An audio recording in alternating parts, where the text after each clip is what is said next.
chemical industries, if I talk about the challenges, the main is not as a Gujarat, but I will talk about Indian chemical industries. We are lacking about the building blocks like methanol, acetic acid, ethylene, propylene. So all derivatives and downstream industries are facing this issue. That is why we are dependent on Europe, USA, China. So anytime if we have to address, I will just give one example about Assam Petrochemical. They have started methanol. But Assam is too far from the western region where all customers are there. So logistic cost will be very high. As such, logistic is also a big challenge in India because there are Gadkari is always giving statement that there are 14% cost is logistic. It should be in single digit. So Gujarat having 1,600 kilometers seashore. So many ports are there, but how we can address the logistic? Number two is energy cost. We are very fortunate now. Government is focusing on green energy, but still the electricity in India is much higher than China, much higher than Europe, much higher than USA.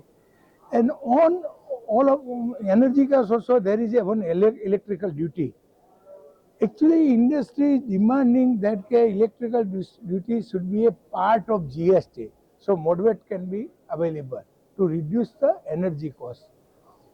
So feedstock, infrastructure, the energy costs, these are some challenges and clusters. In China, if you seen the growth of chemical industries in China, because there is a cluster approach. So there will be a pin and plug industries. So we have not to apply for electricity, we have not to apply for water, we have not to apply for steam. It will be we have to plug, pin and plug. That approach in India, in Gujarat, we must address this issue. Because for MSME cannot afford such things without a cluster. So we should have a common effluent treatment plant, discharge fatality in sea.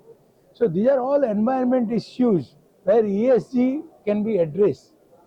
And there are some reforms is required. That is a big challenge because we have a green energy.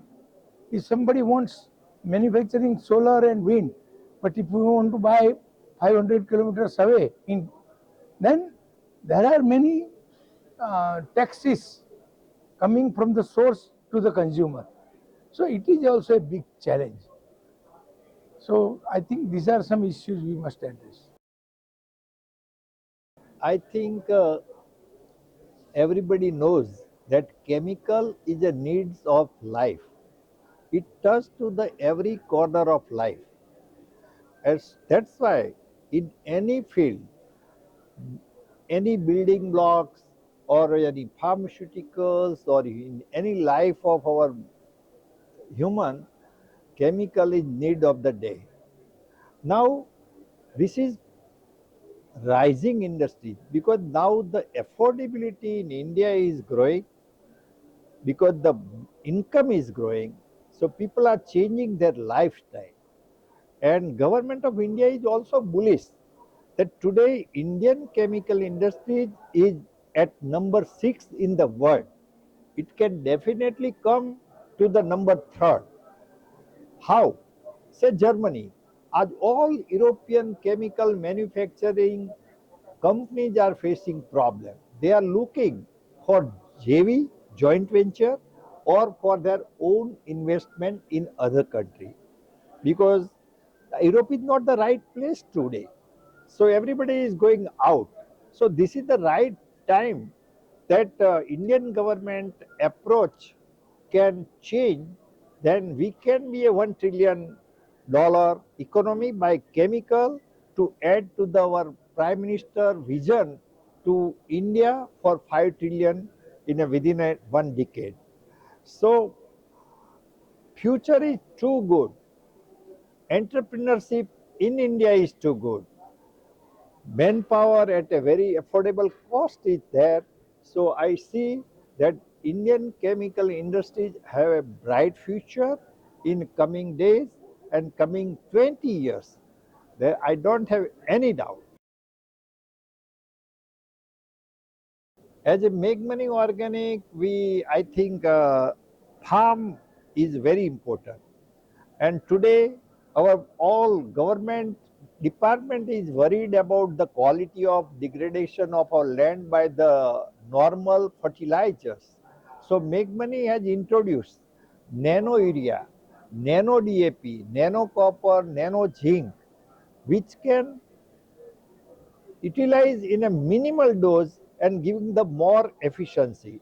So one bottle of nano urea replace almost one bag of urea. So you can able to guess that how can that fertilizers uses large quantity uses degrade the land, but by this new technology where we have already put our plant and we are expanding our business in agrochemical in more than 100 countries and looking our own office in various other countries to market our brand directly to the farm inputs. Apical, we have clusters from caustic chlorine to derivatives of chlorine and caustic. So we have many unique products which India was not manufacturing epichlorohydrin. We are the first to manufacture epichlorohydrin. Now we are doubling the capacity of epichlorohydrin. And CPVC also, we were the first person to manufacture CPVC. Now we are focusing on different caustic derivatives and chlorine derivatives in coming days, maybe a propylene derivatives or maybe a ethylene derivatives, maybe a epoxy like epoxy resins to consume our ECH more. So we have many ideas, market research is going on, whether we should go from propylene derivative, we should have ethylene derivative or this epoxy resin which consumes ECH. So we have a roadmap for 5 years ahead and we have enough land infrastructure so we can plan once market research report comes positive.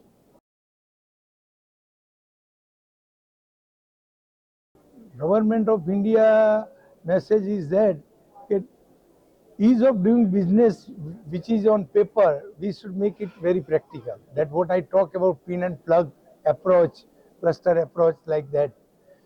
And PLI scheme which is more awaited in chemical industries since long, I think, since 4 5 years.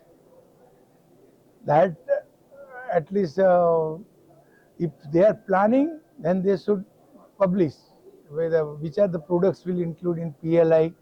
In my opinion, PLI is not so important. Important is giving better infrastructure, how we can reduce our logistic costs and availability of building blocks. Actually, if government wish, they can always give mandate to public sector units like ONGC and refineries and crackers. They must produce ethylene, propylene, methanol, acetic acid and give to the MSME. I think this is the only way. If I have to go talk with government, then MSME can flourish like anything.